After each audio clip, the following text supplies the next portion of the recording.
Hello, everyone. This is Dr. Megan, and we are recording another episode of the Do Better podcast today. I don't have Joe with me today. He ended up having a session, so it's just me, and I have the pleasure of interviewing Vanessa, and we're going to be talking about ACT and parent coaching. We have a few members of the collective here with us as well, who can ask questions if they would like to. Thanks for joining us live for those of you that are here from the collective. And let's go ahead and get rolling. So I have to get all my things lined back up.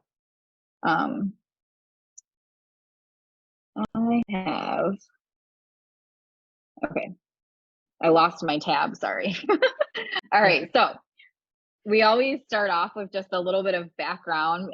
So Vanessa, if you could just tell us a little bit about yourself and how you got into focusing on parent coaching and incorporating acceptance and commitment therapy, that would be amazing. And anything else background wise, I know before we got on, you were talking about how you have 4 kids and stuff like that. So if there's any of that fun stuff you want to share, feel free.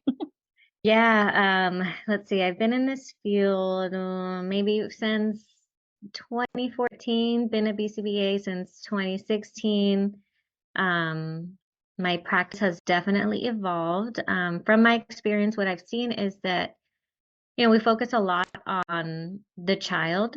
And so what I wanted to do when I got into the parent coaching, especially when I had my 4th child, was that there's a lack of focus on the parent and things from their perspective. And so that's kind of where I really started getting interested in, like, how do I help this person, because this is where it is. And so then I started incorporating the ACT. I started learning more about that maybe about 2 or 3 years ago, maybe a little bit more than that, and just started diving deeper into that and started implementing parts of it. At first, I wasn't really confident at all about, like, man, maybe this isn't within my, my scope of practice. Maybe I shouldn't do this because I don't know everything yet.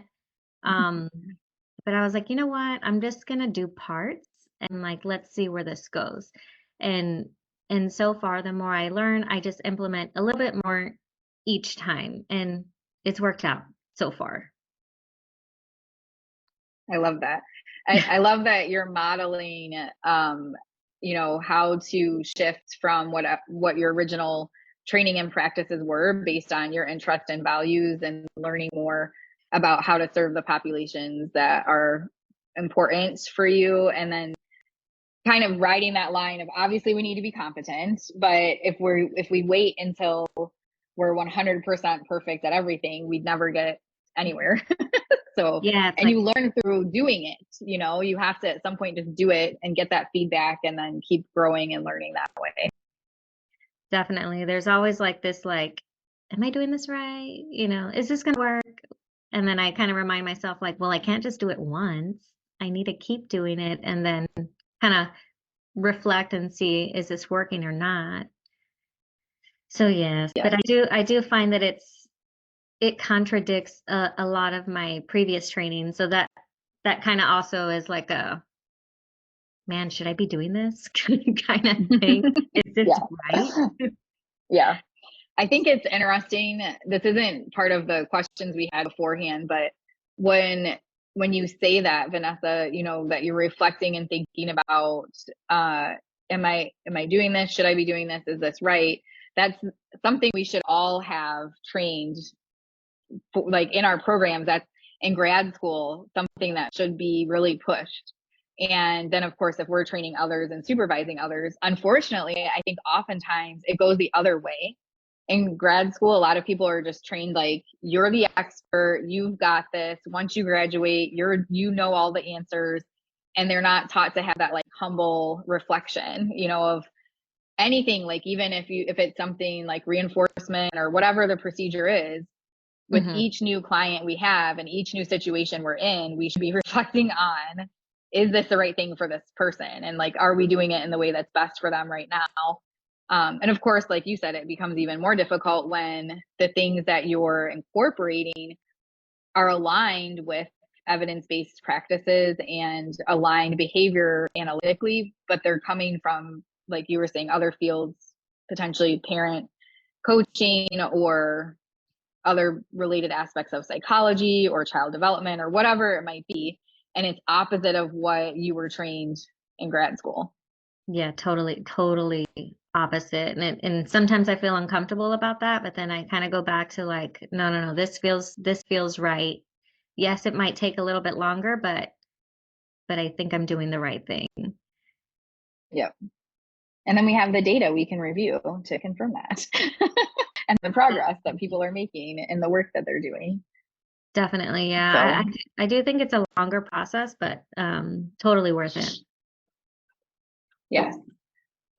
Great. So I'm going to go ahead and dive in on our questions, and we'll go ahead and I'm going to ask you a few questions, Vanessa. And then, like I said, if there's anyone on from the collective that would like to chime in, or if you have questions as we go, feel free to come, on the microphone or type them in the chat.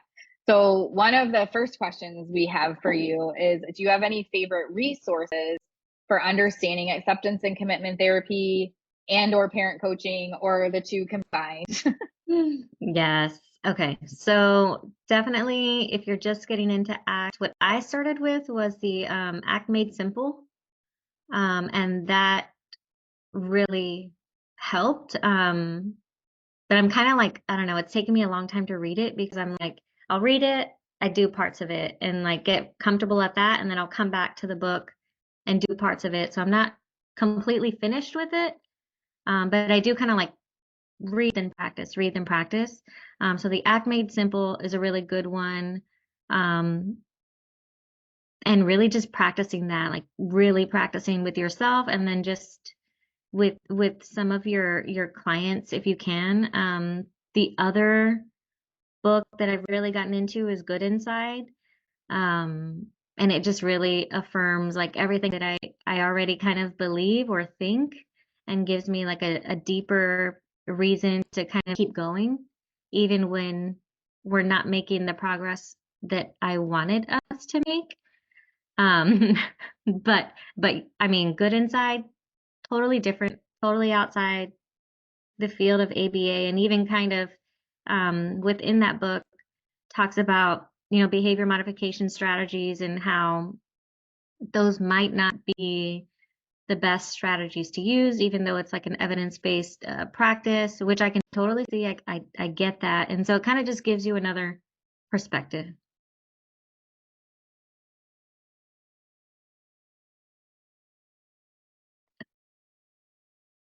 Uh-oh, I think you're muted. Forgot. Sorry, my son came in for a second, so I muted myself. The book that you mentioned, Good Inside, is by Dr. Becky. Is anyone familiar that's on with us right now? Has anyone checked out that book, Good Inside, or familiar with Dr. Becky? She's has Instagram, TikTok, Facebook.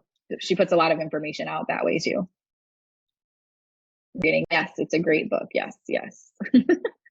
She has such a wonderful way of explaining concepts that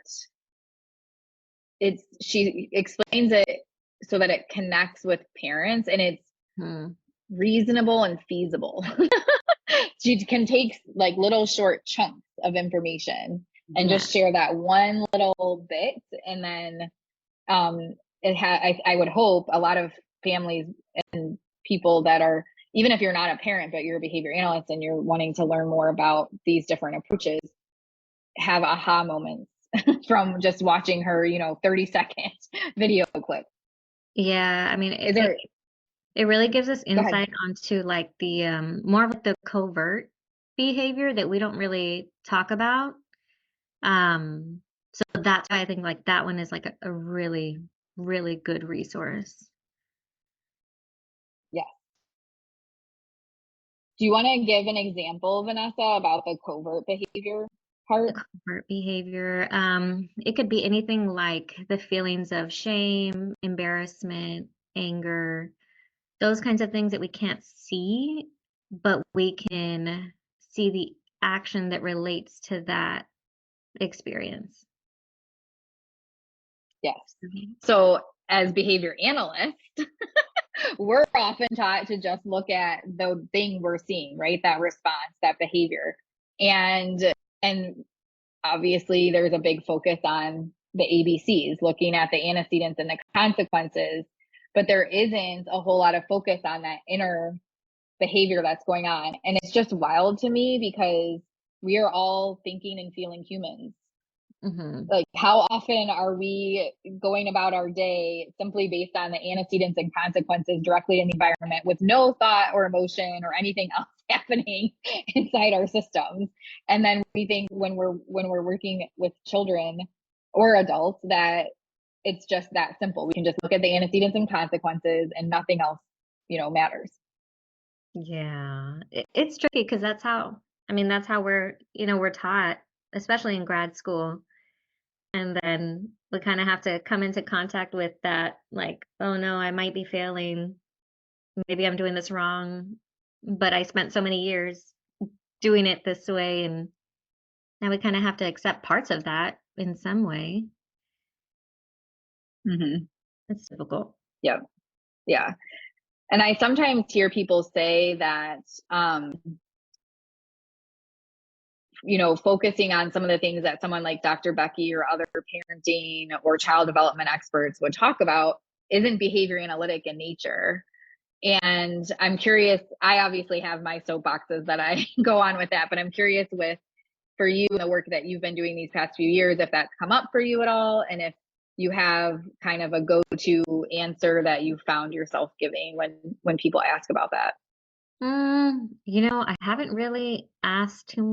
been asked that too much, but I'm also the only one, like I have my own company and for that reason I have my own company so that I can do things the way I want to do them.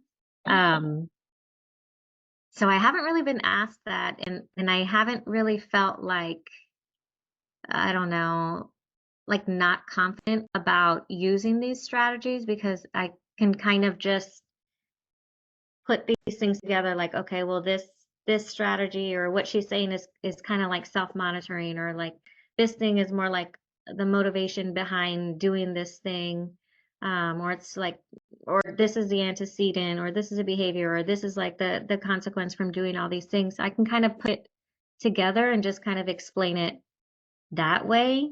So to me, it feels natural. Yes. And I love that's such a wonderful model. I feel like there's different ways that people go through things. So for you, when you're encountering what Dr. Becky or other people would be talking about, it sounds like very fluent and seamlessly going through that process of how do I translate this to behavior analytic terms and processing and align it with what I learned about in grad school, generally speaking, like how do I fit it into that frame? Whereas a lot of people might go, oh, that's not what I was taught. So it's not available to me. I can't attend to that. Instead of doing just that one extra step of how do we infuse this with, and sometimes there are things out there obviously that won't infuse. And then we have to go through a deeper process of, okay, so is this something I should actually be doing as a behavior analyst, or should I be referring people outside? You know what I mean? Because there are things that we're not obviously going to match up with, and that's okay too. Mhm. But yeah, I love that example. Did anyone teach you that, or was it just something you found yourself doing? Yeah, I just it felt good. It felt natural. It felt right.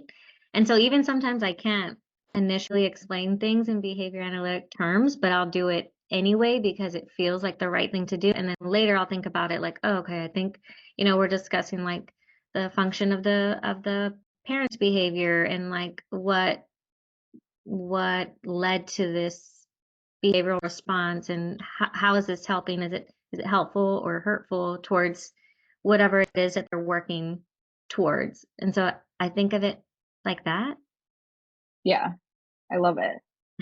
We have a couple comments from Leanne in the chat when we were talking about learning from others, and she said we can learn from others and we need to. Yes, for sure. And then in regards to Becky, Dr. Becky, if nothing else, we can copy her style. of talking to better explain ABA concepts to parents because she's getting through to them. And we can learn from that example and apply it to our science. Because I think a lot of times we aren't really taught how to bridge that gap. We learn the terms, we learn all of, in grad school, we're heavily reinforced. We receive a lot of reinforcement for talking behavior analytically, and then how to make that leap into actually talking to parents or teachers or other professionals in a way that will connect with them, but is still aligned with our science, is not something most of us get trained on. No. Yeah. It's another skill. That's for sure. For me, when people have asked about that, I get a lot of questions when I'm doing my training. One of the things that I try to help people understand is it's more behavior analytic to understand the role that thoughts, emotions, the neurology, the inner workings, if you will. It's more behavior analytic to be taking into account all of those factors and looking at how those things are influencing the behavior that we're currently observing. To me, it's very simplistic to think we can just see a behavior occurring and look at what's going on in the environment and go, oh, it's this. Like, to me, there's not a whole lot of analysis is really involved with that. And the easy way out of being like, oh, we can discount all of these other human experience pieces, that is way less behavior analytic to me. And it's wild to me that we're in 2024 and this is still coming up, because that was a big critique and thing that came up that Skinner had to deal with a lot. And he put a lot of information out there on, no, I'm not ignoring these things. And at the time, especially in the 50s, when he was writing about stuff, we didn't have the technology and things available, and especially understanding of physiology and neuroscience and all of those types of things that we do now, almost 100 years later. So how people can sit here in 2024 and be like, oh yeah, we can just discount all that. None of that other stuff matters. Yeah. I mean, going deeper into that is something we should definitely do, especially with the more experience that we get. I mean, I don't know. I've kind of come full circle because I don't really work with kids too much anymore, unless I'm part of like my state waiver program. So I work with adults, and so I've seen like, oh man, like this is where it leads to. So it's really put things in perspective for me, for sure. It probably should be a requirement that we all have at least some time. It doesn't necessarily even have to be a job, but different fields, they have their practical experiences, internships and things like that, where folks are, even though they might not specialize with that certain area, they go and observe, even for teaching. There's different classrooms and things and projects that people will go through. And we don't really have that in behavior analysis, but you're probably, every person I know that's ever worked with adults says something similar to that it really puts things into perspective, seeing what the end result can be if the beginning result is not where it should be. Yes. Even at the teenager like level, like I also see individuals with like a criminal history. And so just going into like the juvenile detention centers is like, oh man, like this is where it can lead to very quickly. Yeah. It's different. Shubda said exposure to even just different age groups would be so useful. Yes, for sure. We're going to solve all of the issues with the world and behavior analysis in this one podcast episode. All right, moving back into the ACT. Oh, no, go ahead. I was just going to go to the next question. So if you had something you wanted to say, feel free, and then I'll. Good? Okay. So you've talked about this a little bit already, but just if you want to give like an example or talk a little bit more about maybe your day to day, or kind of start to finish, but like start to getting involved in the services. How have you been incorporating ACT into your practice as a behavior analyst? Oh man, that is everywhere for sure. I find that the values piece is very important. So even like in the adult world, the adult will identify like values. And so I kind of will use that and try to translate it into like, oh, okay, this means like, I don't know, like fairness is important to this person, or like being friendly is important to this person. So I'll kind of translate that into ACT terms and then figure out, okay, what actions are needed for this person to either like maintain this skill or have more opportunities to practice this skill or something like that. But it's everywhere. It's everywhere. I use it for everything because really, I mean, especially when you're an adult, I try to stay away from extrinsic reinforcement or contrived reinforcement and go for the more natural stuff. So that's the values, what's important to this person. And maybe they don't even know yet because they've been super cooperative pretty much for their entire life. And so they don't know what's important to them. And so that piece is super important to drive behavior. Yes. I love that focus of, you know, figuring out what's important, and that some people don't know. And some people, you know, whether they're parents or people that have received ABA services or not, it's just not a question that Western society tends to ask a whole lot of people, you know, like I, even my, you know, some of people I can think of that are a generation or two above me, Mhm. I don't know that I could just observe them and say, oh, these are clearly the things that are important to them. And I bet if I asked them, they might list off a few things because of society and roles and things like that. But to really know deeply what's Mhm. important to them, I don't know that they would be able to give me an answer. Just that exercise alone of identifying these are the things that are important to me and these are my values is can be life changing and hugely impactful. Yes, I actually didn't have any words to describe what was important to me either before I started doing ACT. And so once I actually put that into words, now I can reflect back when things aren't really going like I wanted them to and remember like, "Oh, okay, this is why I'm doing this. This is how I can keep going. This is how I can diffuse from whatever it is. It's kind of creating a barrier to the progress that I want to make." Yes. I'm curious if anyone that's on from the collective right now, if anyone wants to chime in, if you're using ACT within your practices or your own life, if anyone wants to share any thoughts or perspectives, feel free to come on the microphone or type in the chat. One of the things that I more recently, I think I've talked about this a little bit, but I'm not sure if I have in the podcast. Are you familiar yet with the website? It's called GoZen. Goes in? I don't think Mhm. so. I'll put the link in the chat. It was developed by, her name's Renee Jean. I think it's Jain. Mhm. And she's at a university, I forget, maybe somewhere in Pennsylvania.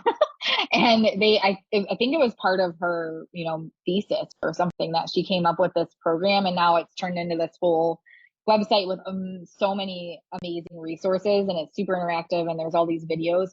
So I signed up for the membership about 2 or 3 months ago to Mhm. start working through the exercises with my son, because they have a bunch relating to emotional regulation, but also just life. Like, I think potentially connected to some of the work that Dr. Duckworth has done on grit and that kind of, you know, persevering and all of those types of things. So they have a whole section on like anger management, but they have a section on um like basic goal setting, like really anything you could think of for an improved human experience they have. And it's very, they don't, I don't remember, I don't recall seeing anything mentioning ACT specifically, but have been working through the anger management thing, and it's very aligned with ACT. So the whole opening video talks about emotions and anger and where it comes from, and that it's okay to be angry, and this is why anger happens. And they have a metaphor where they talk about it being your charge, and they show videos of that. And then they talk about how, yeah, you need to learn how to control your charge. And they give examples of, you know, people navigating their anger in typical teenager or younger things. They even have a few adult examples too, but they have a whole process. I don't have it memorized yet. It's something we're still working on going through. That they have a workbook that you do with it and stuff too. But they have this thing, it's not WAVE, but they have a few acronyms that they do that help teach the kids. And then it seems like it's geared, I think probably, I forget the age specifically, but definitely 8, because I wouldn't have signed up for it otherwise, but it goes up into teenager. And a lot of the things that we would read as adults about ACT, it's just modified for more of a child teenager perspective. Yes, I love it so much. The thing that drives me crazy, and I keep telling Taylor, my son, this is, if the schools could do this, because we don't have enough time in the day.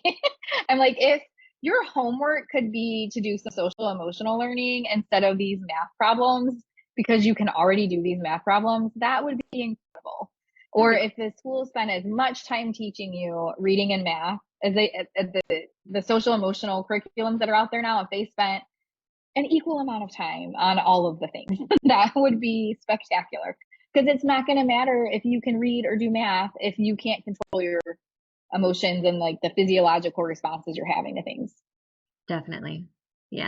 I'll have to check out that website. I love it.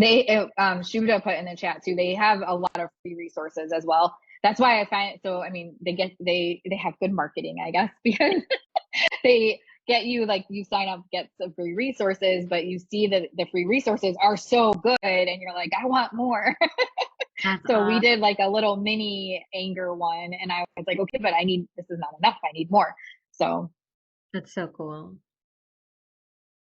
Jenna Lee said, both in practice and in life, I provide caregiver coaching as well. I support caregivers to examine their own values, the family's values, and their child's values. What is important to this individual child? How might that differ from the values of their siblings? When we start, it can be hard for them to generate ideas, but as we move through services, this becomes more fluent. Of course, there is present moment awareness and non-judgmental acceptance of what is happening in the moment. Yes. And then Leanne said Big Life Kids is another good resource that she's used with her own kids and with parent coaching. I have Big Life. I follow them on Instagram, but I've never actually got to their website. I should probably do that at some point. But I love I love all of these different resources that exist now that have just, again, similar to Dr. Becky, these short snippets of a topic, and it's so meaningful, and I just save them and then I go back and look at them when I have something come up that I need reminding of. Yes, definitely. One thing I want to mention is there's this part in the parent coaching that's kind of gives you a sense of the parent has lost their identity. And so I think that's really where the ACT shows up. And that's probably the number one thing that I like to focus on, because I mean, I've experienced that too. It's like, oh, I'm just a mom. And I forget about all these other parts of me too.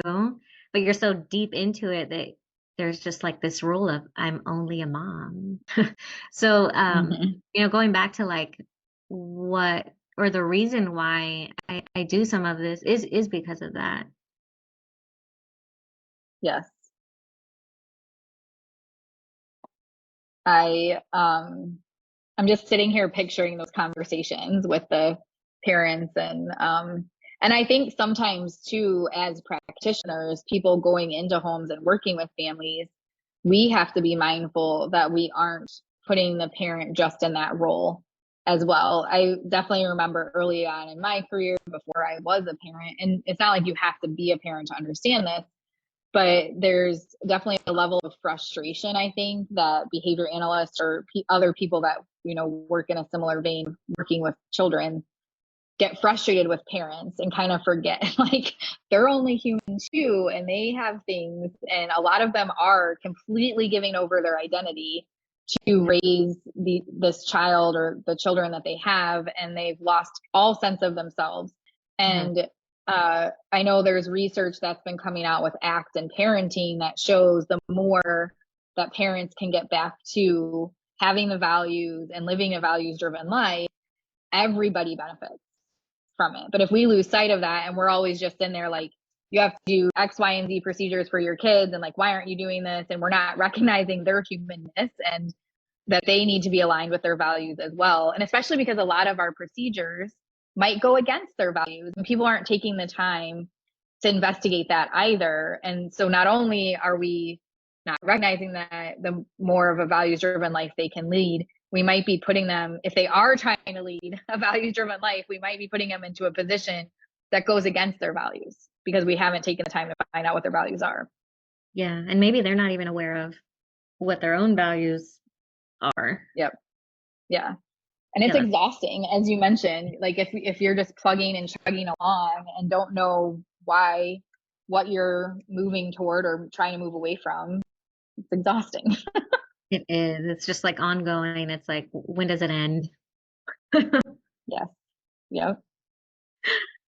That reminds me of, we've talked about this, it was a while ago, but one of the neuroscience things that came out, that was a podcast I was listening to not recently now, but at the time, and really looking at, they're doing research to see when people are successful and happy, what the differences are. And one of the things that they found is that people who focus on the process instead of the outcome are more successful and happier, because people who focus on the outcome, they get that like dopamine hit when they accomplish the outcome, but now they need a new outcome. Like the to-do list never ends, the goal list never ends. So this constant, like you're on a wheel and you're just going. But if you focus on the process and you're just satisfied and contacting reinforcement, getting those dopamine hits from the process you're going through, you could never have an outcome, but you're still going to be happy. And I think with parenting, that's hugely important, because especially for the parents that a lot of us might be working with, whether a child has a disability or not, as a parent, that to-do list could never end, right? That goal, okay, we got kindergarten done, check. Okay, now it's time to make it through elementary school. Oh, now we have baseball, and there's just like this ongoing list of milestones and things that, have to get checked off, and like, okay, we accomplished this thing. And if anyone looks at their news feed on Facebook right now, you can see that, right? With all the graduations and end of the school year and all the things, like people are posting about these accomplishments, but I don't really see a whole lot of people post about the process, and just enjoying that piece of it, even though the research shows that ultimately we're more successful and happy if we can focus on that process. So I think the more we can do in coaching parents to be in that space too, which is the values driven, right? If you're aligning with your values, you're focused on the process, you're not focused on the outcome.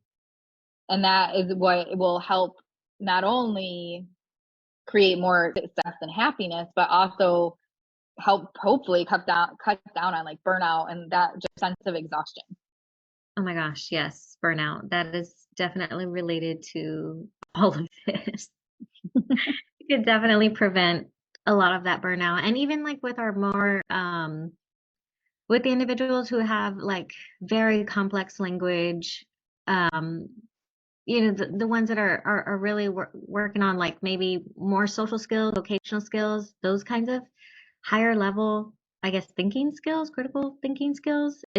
I think it gets a little bit harder. And so you really do have to dive into, well, what does this person want? What is important? How do we measure that kind of thing? But once you practice, and you'll feel a little bit more comfortable. And I mean, I've even gone to using scales and, kind of measuring some kind of social validity that way, just to see if like, has this made a real difference? Because I mean, the numbers will tell you, but I mean, to me, that doesn't really make a huge difference unless that person says so. Right.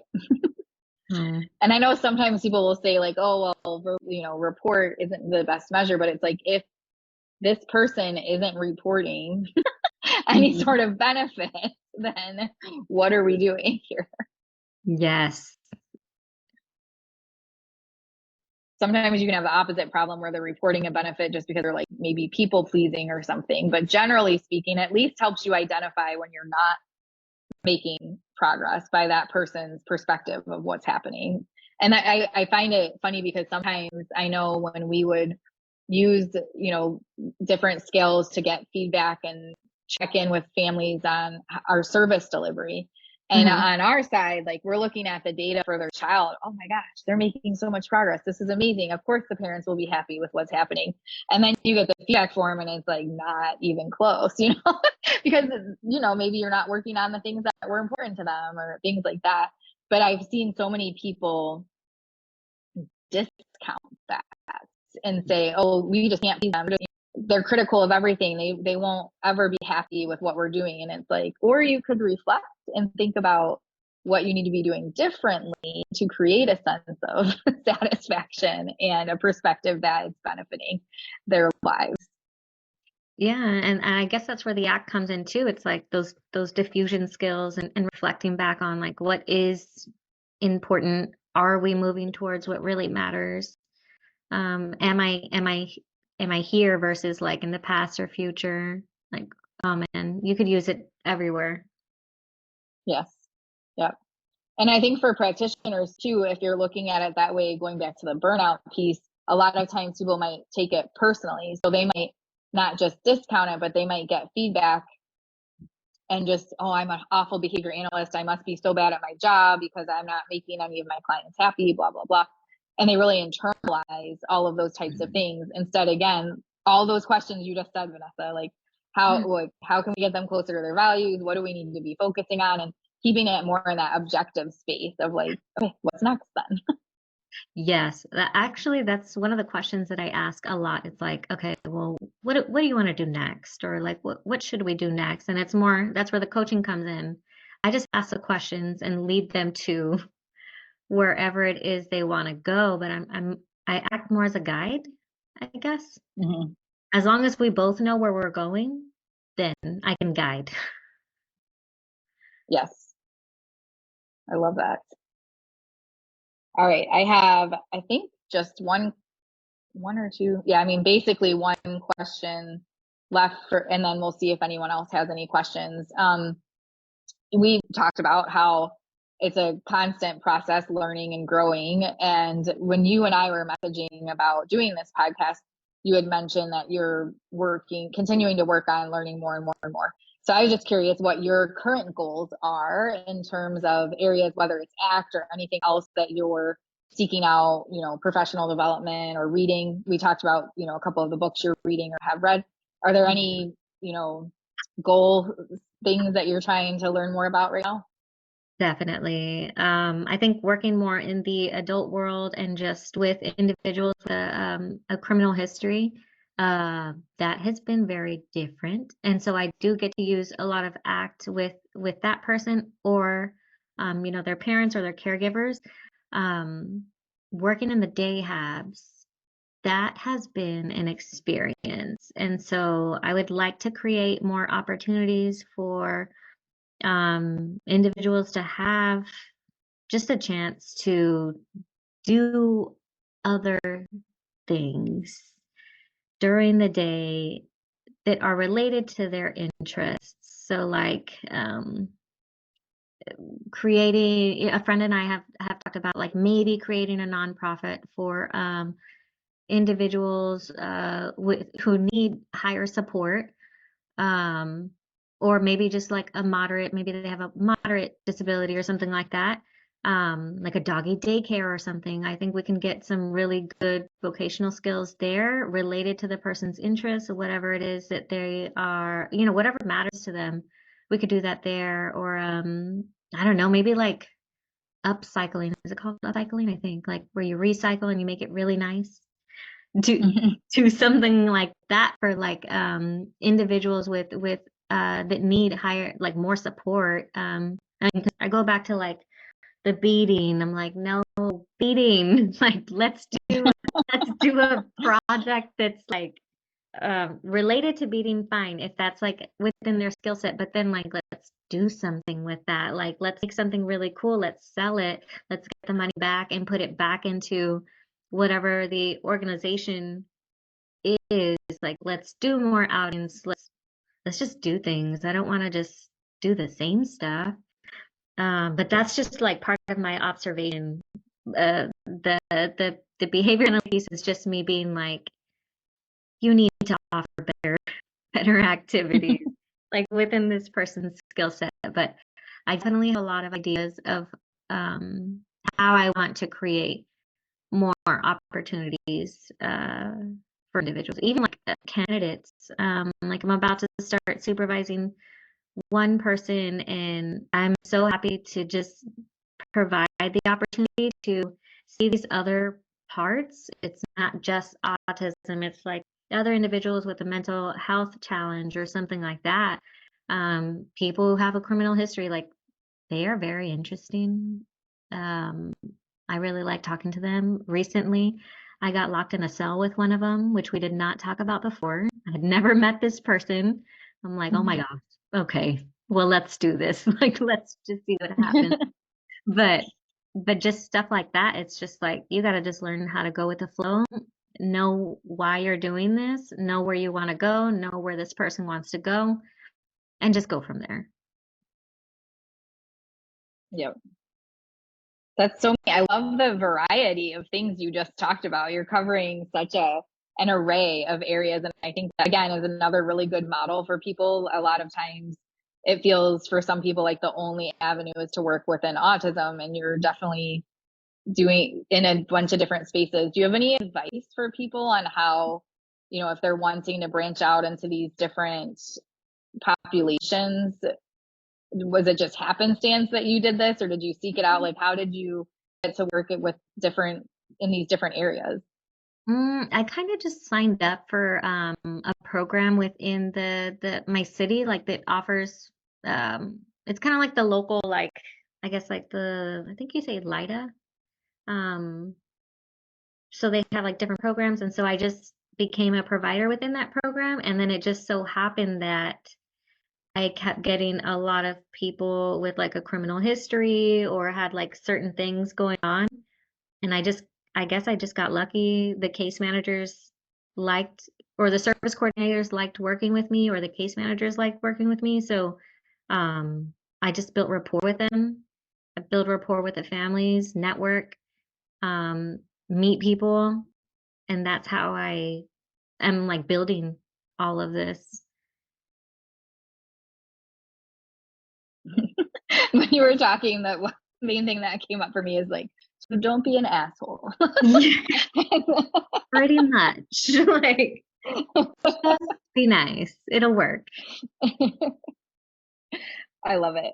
Well, we still have a few minutes. Does anyone that's on, before I do, the final question is really just if Vanessa has any closing thoughts. So before we do that part, does anyone that's been listening live have questions they wanted to ask Vanessa, or topics they were hoping we'd cover today?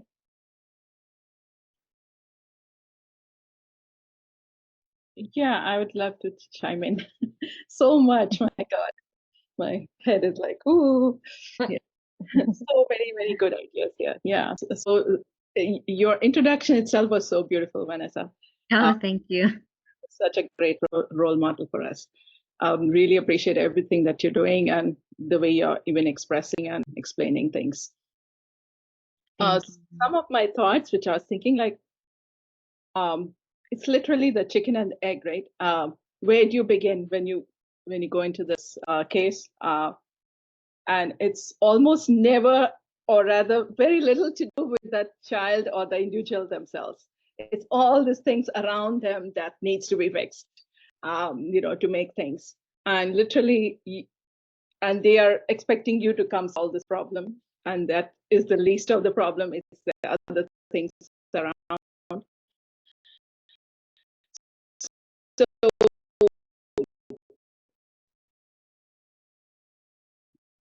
even just to bring in ACT, or even talking about values, right? How do you make that doesn't say money, sitting down and saying, talking, getting to the point where you talk about the values, like what Yeah.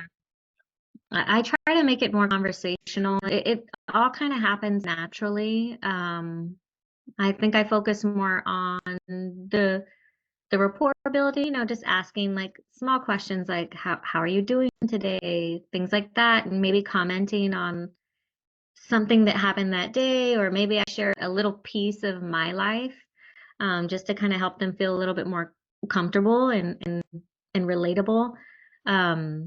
I guess I've kind of been lucky with, because I look so young, the people that I work with, they also think I'm as young as them.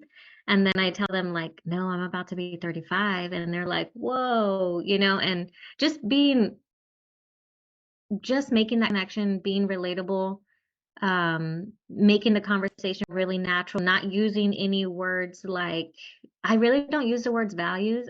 I just kind of say like, what's important to you, or what kinds of things do you like? And then I translate that like into something else, like, oh, okay, I think fairness is something that's important to you. Or I might have an individual who like repeats a lot of the same question because their tolerance to wait for that thing is something that we're working on, something that's challenging.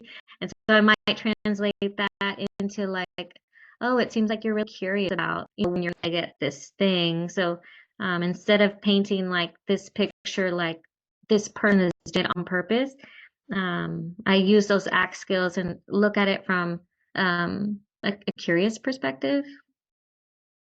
Yeah, I try to make everything very natural just because it feels better that way. Yeah, definitely. Thank you. Mm-hmm. Thank you for expanding on that, Vanessa, and thank you for the wonderful questions, Shuja. Does anyone else have any questions or thoughts they want to share before we finish up for today?